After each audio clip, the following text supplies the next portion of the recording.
नमस्कार दोस्तों, तो एक बार फिर से स्वागत है आपका हमारे चैनल ट्राइट में। और ये है SQLite डाटाबेस ट्यूटोरियल पार्ट 2। तो इससे पहले पार्ट 1 बन चुका है, तो अगर आपने वो नहीं देखा तो उसको जरूर देख लें। और अगर आप हमारे चैनल पर नए हैं तो चैनल को सब्सक्राइब जरूर कर दीजिएगा। तो अपनी पिछली वीडियो में हमने क्या किया, तो उसके बाद ओवरव्यू कर लेते हैं। तो हमने क्या किया था, हमने एक क्लास बनाई थी हेल्पर क्लास, जिसको एक्सटेंड किया था SQLite ओपन हेल्पर क्लास से। उसके अंदर हमने दो वेरिएबल बनाए थे, नेम और वर्जन। एक कंस्ट्रक्टर बनाया जिसमें कंटेक्स्ट पास किया था और सुपर क्लास को कॉल किया था। और दो हमने मेथड इंप्लीमेंट किए थे, जो मेन काम था ऑन क्रिएट मेथड और on upgrade method. On create method में हमने एसक्यूएल क्वेरी लिखी, जिसके अंदर हमने एक टेबल क्रिएट करी। फिर हमने एक इंसर्ट डाटा मेथड की मदद से अपने टेबल में डाटा को इंसर्ट किया था। तो अपनी पिछली वीडियो में हमने ये सब कुछ किया था। और आज हम क्या करने वाले कि पहले सबसे पहले डाटा को डिस्प्ले कराएंगे और कुछ क्वेरी की वजह से क्वेरी इंप्लीमेंट करके देखेंगे। तो चलिए शुरू करते हैं। तो सबसे पहले हमें क्या करना है, अपनी हेल्पर क्लास का एक ऑब्जेक्ट बनाना है। तो हेल्पर, मैं नाम दे रहा हूँ माई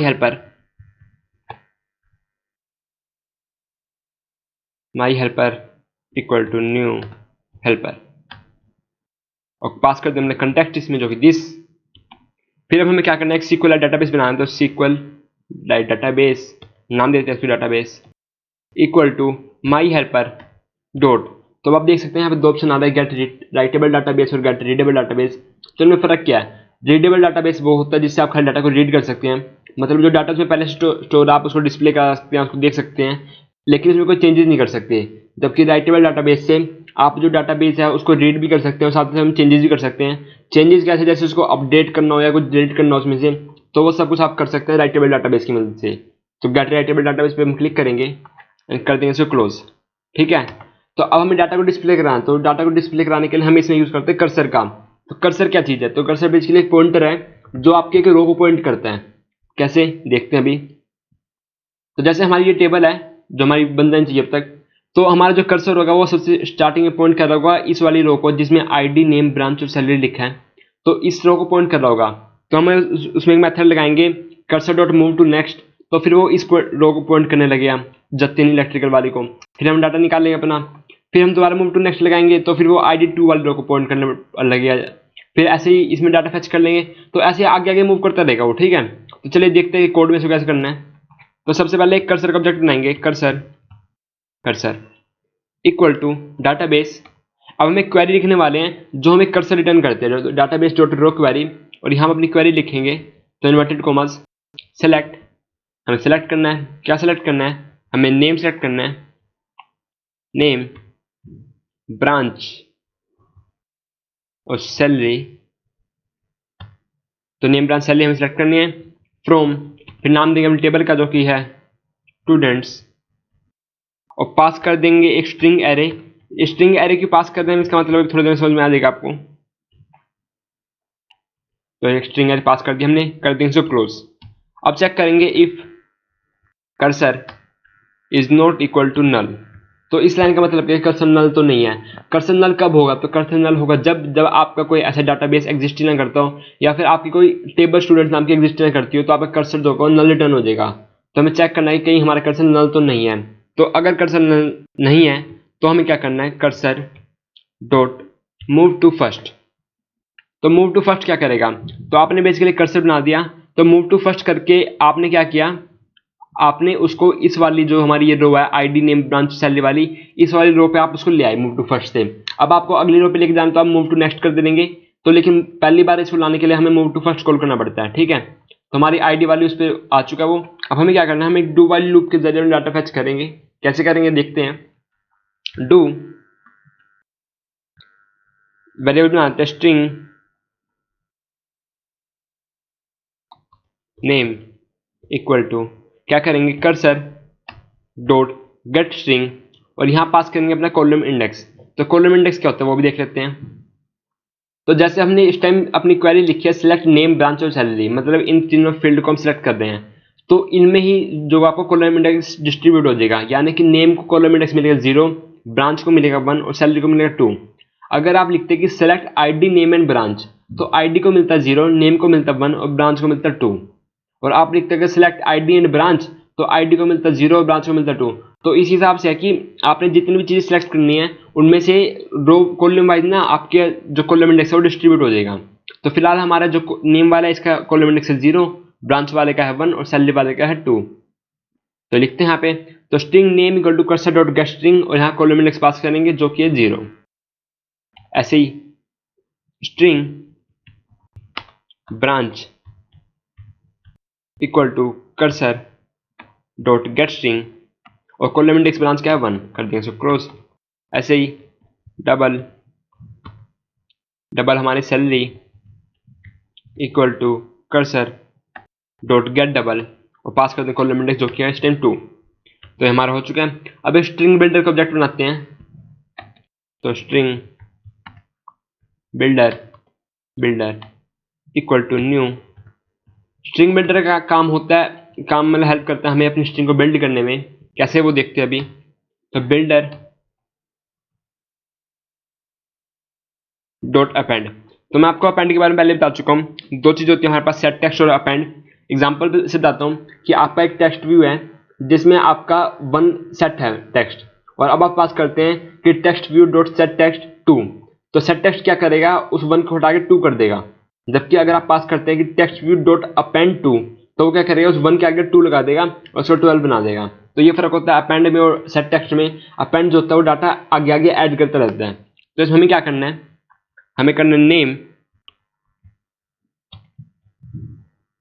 नेम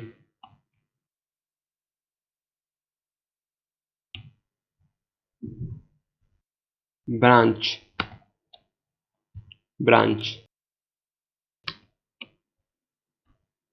सैलरी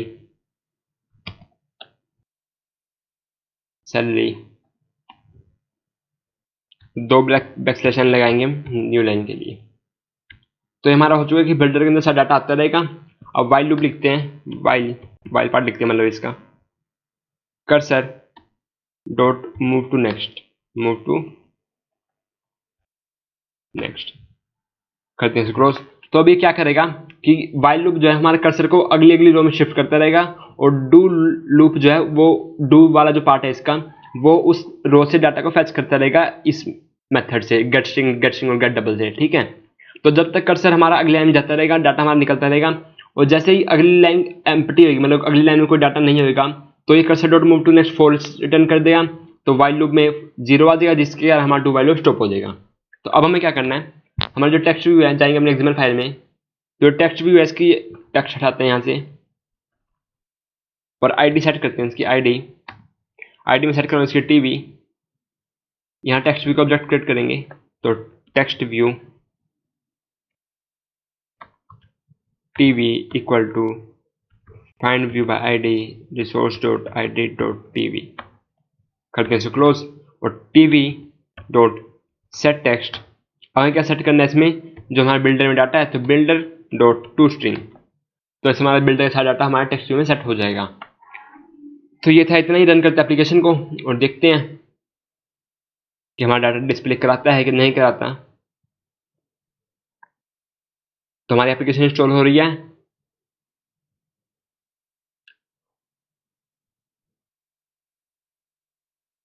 तो आप देख सकते हैं कि हमारा सारा डाटा बिल्कुल सेटिंग से डिस्प्ले कर दिया है। सबकी नेम, सबकी ब्रांच और सबकी सैलरी डिस्प्ले करा रहा है हमें बिल्कुल ढंग से। जैसे name Jatin, branch electrical, salary 34.54, name Nancy, branch electrical और सैलरी 54.9। ऐसी तरह सारा डाटा डिस्प्ले करा है ढंग से। लेकिन ये तो था कि हमने सारा डाटा डिस्प्ले करा दिया। अगर हमें कुछ फिल्टर लगाना, कुछ पर्टिकुलर डाटा चाहिए, लाइक में चाहिए खाली वो डाटा जिनकी ब्रांच इलेक्ट्रिकल है, तो मैं क्या करूँगा। तो उसके लिए हम लगाते हैं वेयर क्लोज। वेयर क्लोज क्या होता है वो भी लगा देखते हैं। तो फ्रॉम स्टूडेंट्स के आगे हम लगाएंगे वेयर।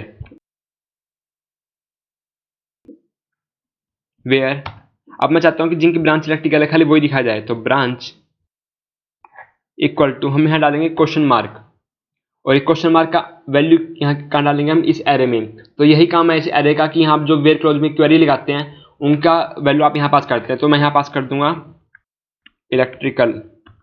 तो इससे होगा क्या कि जिनकी ब्रांच इलेक्ट्रिकल है सिर्फ वो ही डाटा रिजल्ट हमें दिखाएगा।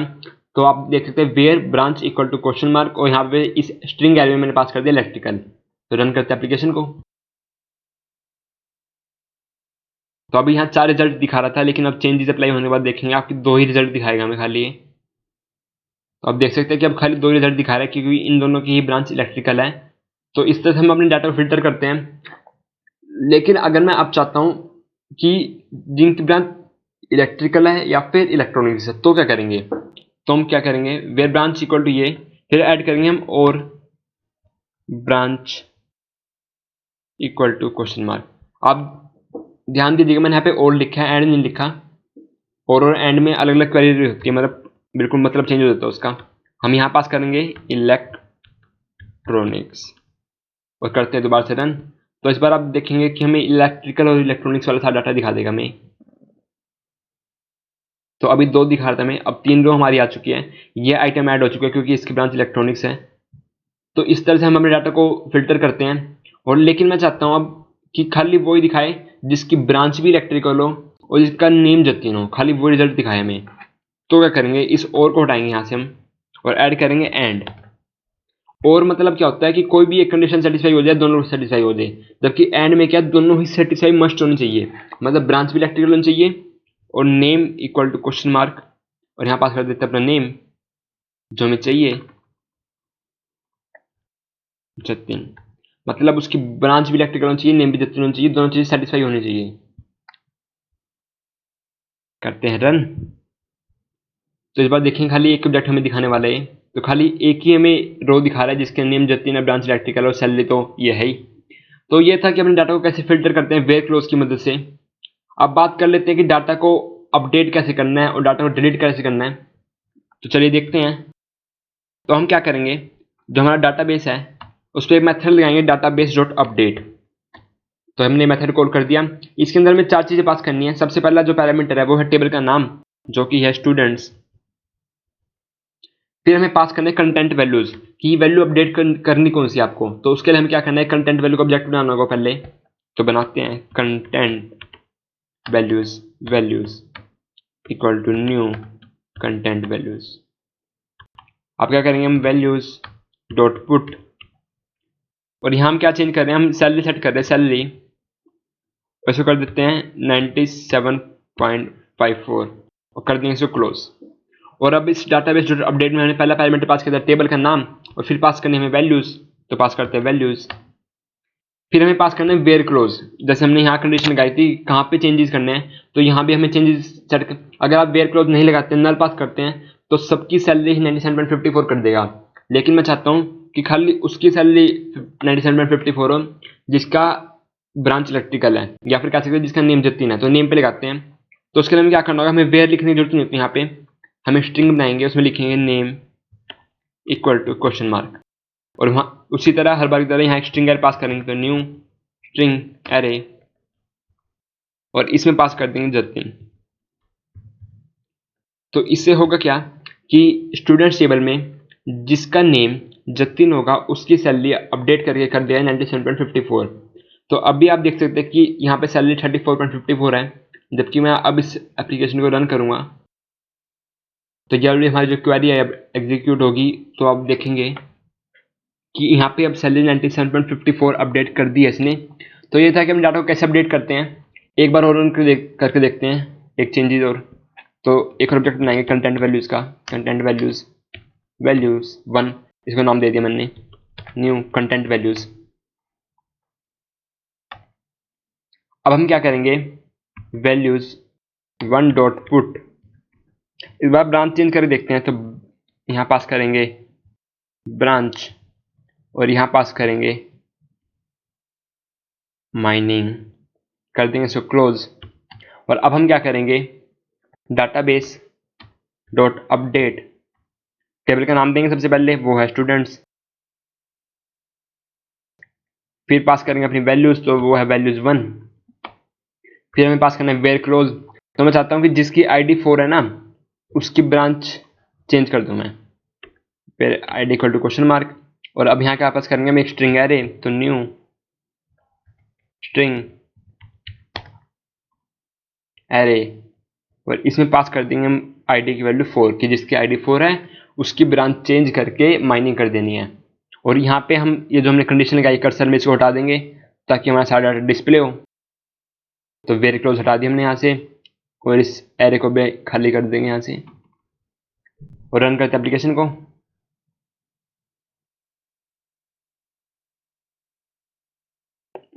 तो अब आप देख रहे हैं कि हमारी जो आदित्य वाली जो रो है इसकी ब्रांच इसने चेंज करके माइनिंग कर दिया है, जबकि पहले जो हमारी इसकी ब्रांच थी ना वो मेटलर्जी थी, लेकिन अब हमने डाटाबेस को अपडेट किया और इसकी ब्रांच चेंज करके हमने कर दी माइनिंग। ठीक है, और जितनी सैलरी देख सकते हैं हम 97.54 दिखा रहे हैं, जबकि पहले जो सैलरी थी वो थी 34.54। तो इस तरह से हम डाटाबेस को करते हैं अपडेट। अब लगे हाथ बात कर लेते हैं कि डाटाबेस में से आइटम को डिलीट कैसे करना है, मतलब टेबल में से आइटम को डिलीट कैसे करना है। तो उसके लिए भी करते हैं क्वेरी लिखते हैं हम डाटाबेस डॉट डिलीट। काफ़ी हद तक सेम है वो अपडेट की तरह। सबसे पास करना है स्टूडेंट्स का टेबल का नाम, मतलब तो स्टूडेंट्स। फिर हमें पास करना है वेयर क्लोज कि आप डिलीट करना क्या चाहते हैं, मतलब किस कंडीशन में करना चाहते हैं।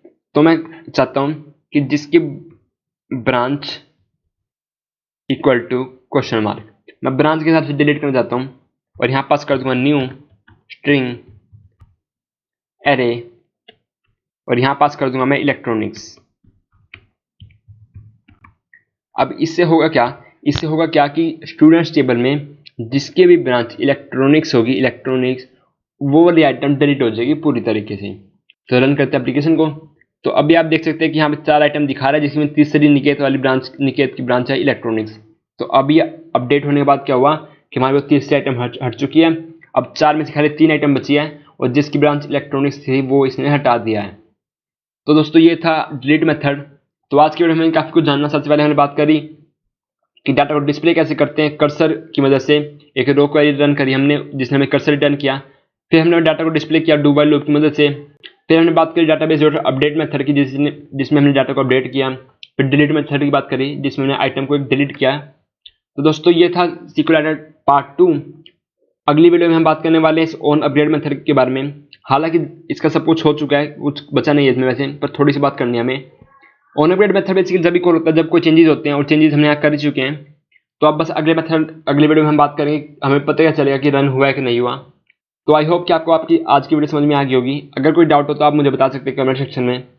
तो अगर वीडियो पसंद आई तो वीडियो को लाइक करें, कमेंट करें, शेयर करें, और चैनल को सब्सक्राइब जरूर कर दीजिएगा। मिलेंगे अपनी अगली वीडियो में ऐसे ही किसी टॉपिक के साथ। आज के लिए इतना ही। धन्यवाद। आपका दिन शुभ हो।